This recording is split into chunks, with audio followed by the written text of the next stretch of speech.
548 people that we're able to provide jobs to and help them provide income. So that's kind of what we did. That's where it's at today. It's a wonderful company. The people are hardworking. They sacrifice nights, weekends. And then I just saw a couple other things, because you have a lot of women in the Philippines. I think that women kind of outnumber the men, a lot of single moms, and their choices for work are very limited. I've watched people go ahead, and we had one lady who worked for us that she would get on a boat on Sunday afternoon. She would go on the boat to the call center she worked at. She slept there. She ate in food courts around there. And then she'd get to come back Friday to spend a little bit of time with her 7-year-old daughter. And I said, why do you want to work from home online? And she said, I just want more time with my family. And when I saw we could go ahead and do that, and you start to see what's happening with call centers. I mean, every time you call in and you hear people saying, go to our website, what they're saying is help us become obsolete. And we are not just in the Philippines, even though we have a strong presence there. We're also in Kenya, we're in Bangladesh, we're in a lot of other emerging English-speaking countries where we have very skilled talent. We train at a very high level to do wonderful jobs.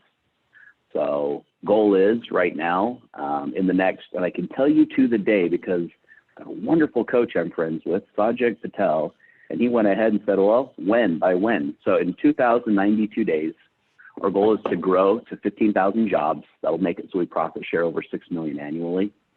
And when that happens, ideally for a year, I'm going to step away and we're going to see how this thing does.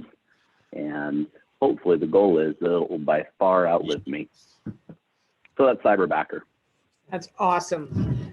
That's awesome. So how are cyberbackers being impacted by COVID? Well, they've got a little bit of an interesting thing. I hear people here say, I go to the grocery store, first thing I see when I walk in is armed security. I'm like, oh, it's a regular grocery store in the Philippines.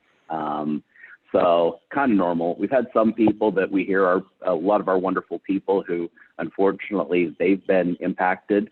They're sick with their COVID positive. So we're watching that and paying attention to that. But one of the big things that's happening in their economy is people are sent home and they're not working. And when you cannot work and you cannot eat, you can't take care of your family. I don't think COVID's going to be a problem in the Philippines. I think starvation is going to be. And not just because this is a one-time thing there, because this is a constant thing. I had a wonderful, wonderful woman once tell me, I said, what made you want to work here?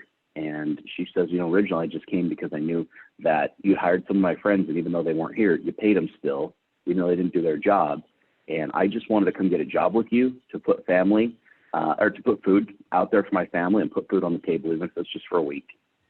And when you start to hear things like that, little things you take for granted. And for a little bit, if you guys listen to a little bit of my story, which Mo wonderfully honored me and shared the inspirational breakfast, I know what it's like to be hungry, and I know what it's like to go without. Why don't you tell us your story? I know it. I don't know that everybody on here knows.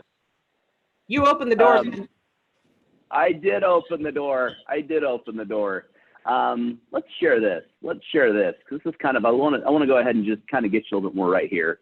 I did share a family reunion. I truly believe this, that you can have the best mindset in the world, but if you don't have the heart set, you're not going to execute. And this is what gets you up in the morning early. This is what makes it hard to go ahead and go to bed at night, because you're so excited about just what's here. What's your purpose? What are you all about? And you listen to, it was Mark Twain who said that the two most important times in a person's life is, one, the day they're born, and two, the reason that they find out why.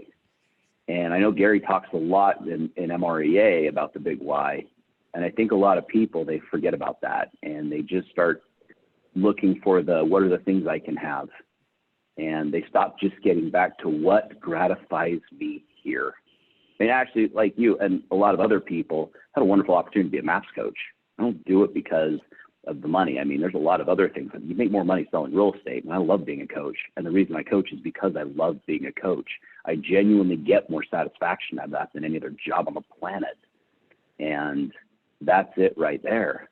And I'm going to tell you, as you go ahead and you have times like this, if your heart set isn't challenged, this is the time to go ahead and start figuring it out, because what matters, what really truly matters, is what you're going to pour into deeper, and it's where you've got to go. And it's what's going to get you up in the morning. It's what's going to keep you going. It's what's going to get you to just figure it out, because if you don't figure it out, you'll figure a way out. And I totally stole that from Craig Zuber. He said that the other day, and I thought that was awesome. But right now, I mean, if you just look, because what did it for me is it was just going ahead and working hard and moving in a direction. And Jeff Woods and Gary and Jay talk about your thinking time. Jeff Woods at Family Reunion, he's talking about thinking time. And if I had to go ahead and go back to how did I come up with my own heart set, it's when you turn off all the tech, you sit down, and I'm an old school yellow legal pad type person, and you just write it out. You just write it out. It doesn't matter if you're writing your obituary, if you're writing thoughts, if you're drawing pictures, it doesn't matter. You have to get it out of here and get it onto paper.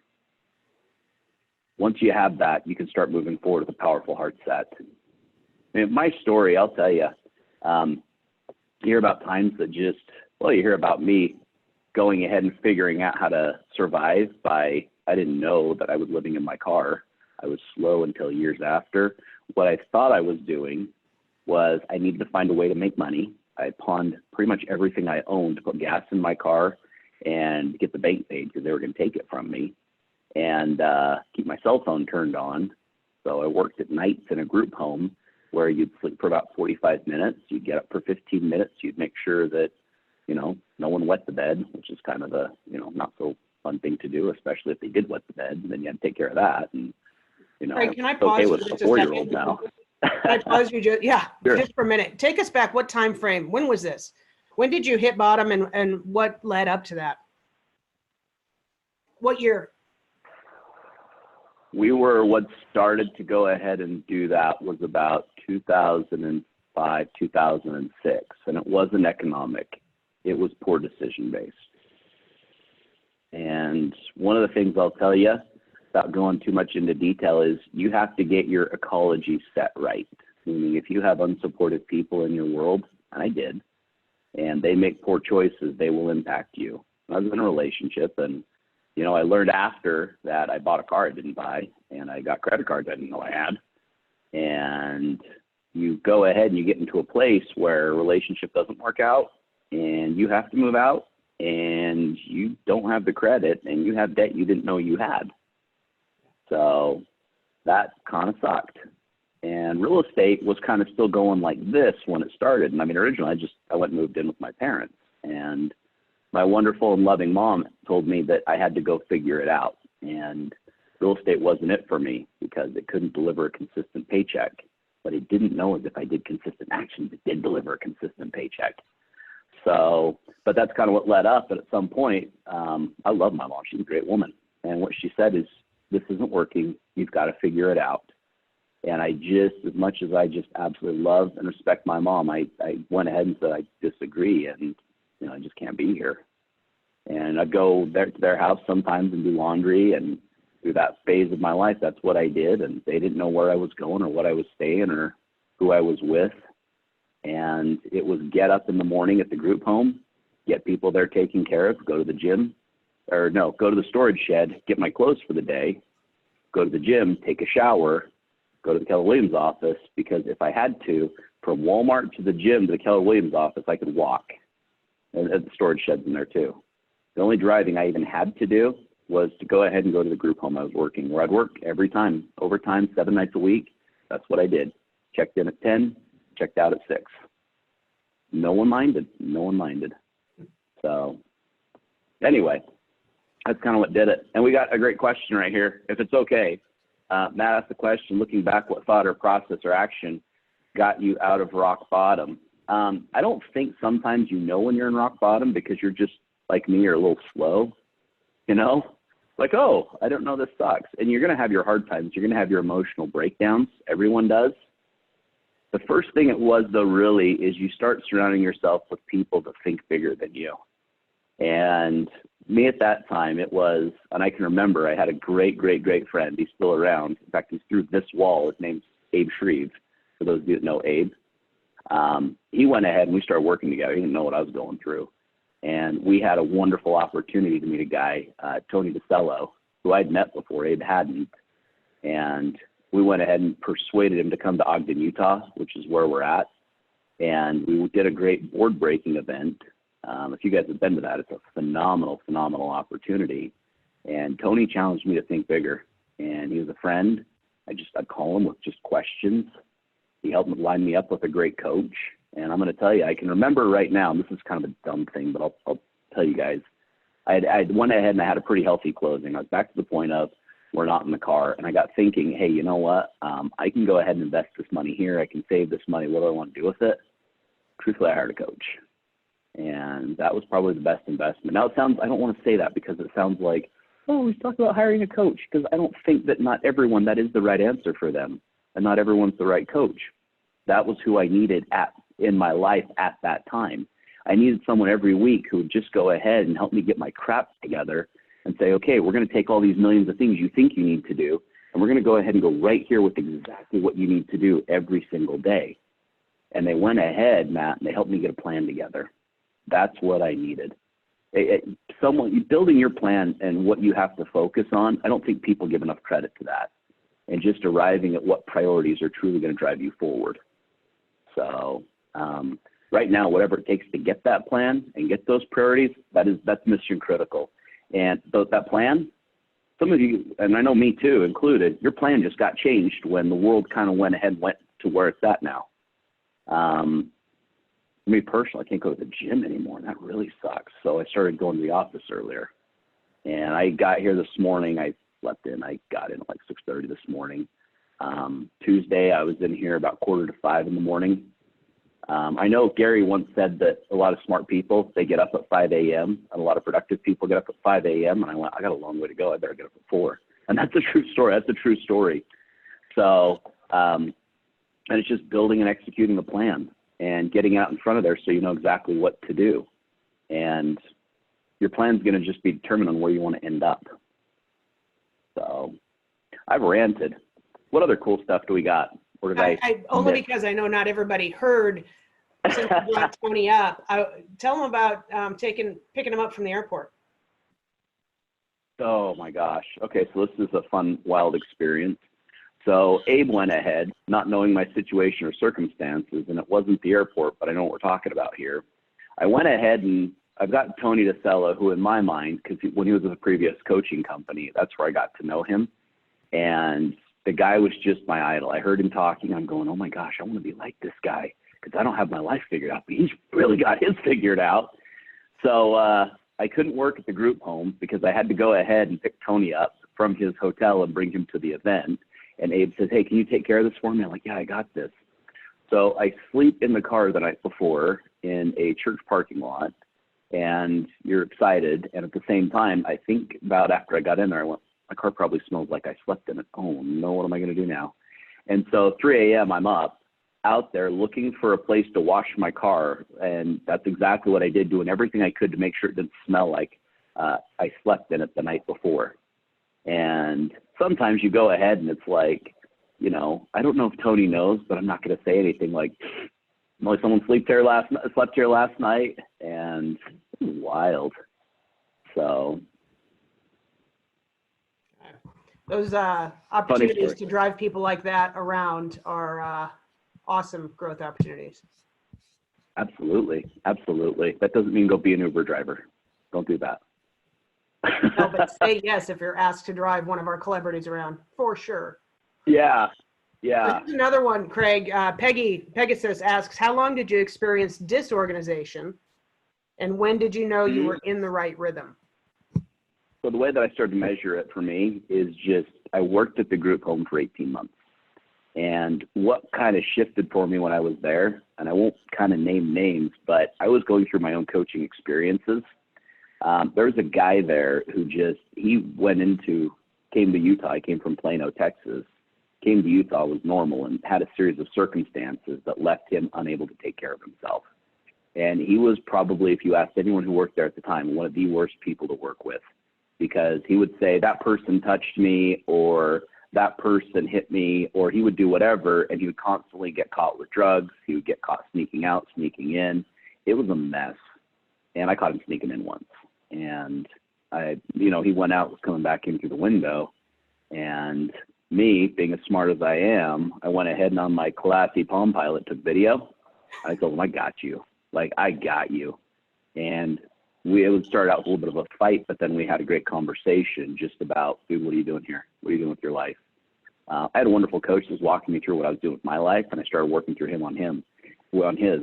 And he says, I just want to go back home. I want to go back with my family. I don't want to be considered, property of the state, or however he worded it. And he had to take care of basic life skills, like being able to cook for himself, being able to clean, to demonstrate that he was capable of doing that, to be on his own. And I can remember it was 18 months I was there. More than half of it was him. And sometimes I didn't even know. It's weird because you just go ahead, and I think with everyone sitting in quarantine right now, at some point, kind of like in really dire circumstances, you just start normalizing that this is the way it is for you. I think I had hit a point of normalization to where it was really hard, but you don't know it's hard. And he was in a point where he knew it was hard, and he had his frustrations, but worked on those little basic skills. He just needed a friend. He needed someone that actually cared about him. And, in that group home at the time, the people that were there, they were there to get paid. They weren't there to take care of anybody. And we connected. And if you want to look at the real reason that I ended up out and done with everything, there's a whole series of them, but he was out and he was done. And his biggest reason I showed up.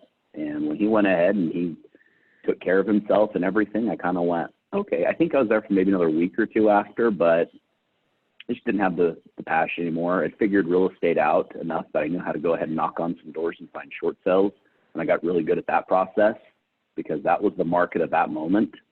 And just kind of came together. And it was kind of fun because if you guys remember, if you were in the last shift, no one was working.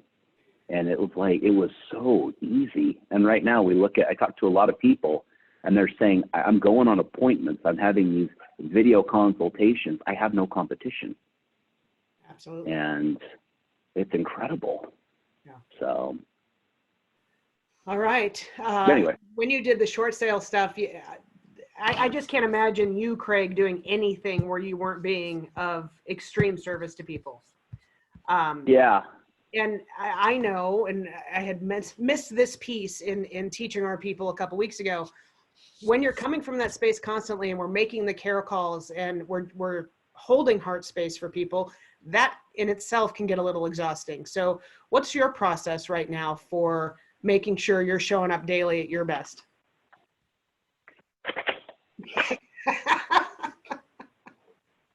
You laugh, but truthfully, in our space, we have a lot of nerf fights. That's a big one. If there's anything I can tell you that's most important you control, and this sounds so stupid, it's your physiology and your ecology. Because if you can't get your body in the right space and you can't get yourself around the right people, the mindset thing's just not going to last. I'm going to tell you, I went ahead, we were putting this office space together, and I created this wonderful, comfy chair with this wonderful, big, pretty computer that I never use. And I thought I would sit down and I would work and everything. I spend my days standing up. And if I can tell you one thing, because short sales, when we did those calls, that got boring. I brought in 3 mini trampolines. I'm not kidding. And I could just bounce, because if I could manage my state, if I could manage my physiology, sometimes that's what you need to get through this. And when you're making those care calls, let's say, make them laugh, make them smile. You won't feel bad about your day if you spent your entire day making people feel good about themselves, giving them hope. And we go ahead and we play this game around with the group called disruption. Disruption is just something out of the normal, because until you disrupt what's going on, you can't break into something new. And I totally stole that from a MAPS coach. I don't remember who said it to me first. But that right there, it's disrupting their way of being. I mean, making prank phone calls. I prank called Monica Reynolds on Friday. It was interesting how that went. So anyway, but you can do things like that. Prank call your sphere. Make them smile. When I say prank call, I don't mean anything mean and hurtful. I mean something that's going to make them laugh, that they're going to talk about. Because no one talks about the time that life just went right or life was boring. Everyone looks forward to those little disruptive moments that allowed them to remember that specific moment in time, where they were, what was going on. And I mean, that's what it takes right now. And the other couple things that I'd be doing is, if you're making the care calls to your sphere, video call them, call them on Facebook Messenger. I got a really cool Facebook portal. If you haven't seen those are a lot of fun. When I'm traveling, because I'm in the Philippines a lot, I got one for my 4-year-old. and he video calls dad, and we have fun, and we play with the filters, and do that, you know. Do something that just look for a purpose in each and every day. You can get your heart set for just one day and start there. And once you do that, everything else is just going to get easier. And I think you're in one of the toughest times right now because you've got a lot of people you talk to that are having a hard time. And it's not that they're sick, and it's that they can't work. And it's that they've lost purpose. And their purpose for the day is I'm going to watch Netflix and sit on the couch. And that's not a fun purpose that I don't think anyone wants to have. I think they just want to be fun. They want to have fun. They want to have a good time. I talked to one of the great guys I coached. He says, and we talked for a while about an inbound 100, having 100 people call you in a day. He says, hey, what if I do 100 people on Zoom? I just invite them to hang out with me. And I go all day. And I went, well, that's disruptive. And I'm excited to see how that plays out. Anyway, so I rant and ramble. I'm sorry. That's good. And I think we need to get a little bit more creative. In 2008 and 9, we played a lot, and we were physically in the space, and we could play. I remember, as you were saying that, I remember going out and putting foreclosure signs all over one of our agents' houses who had not been foreclosed on. It was really fun, actually. There you go. It's little things like that. It's prank calls. It's April Fool's Day every day, but it doesn't mean it has to be a prank.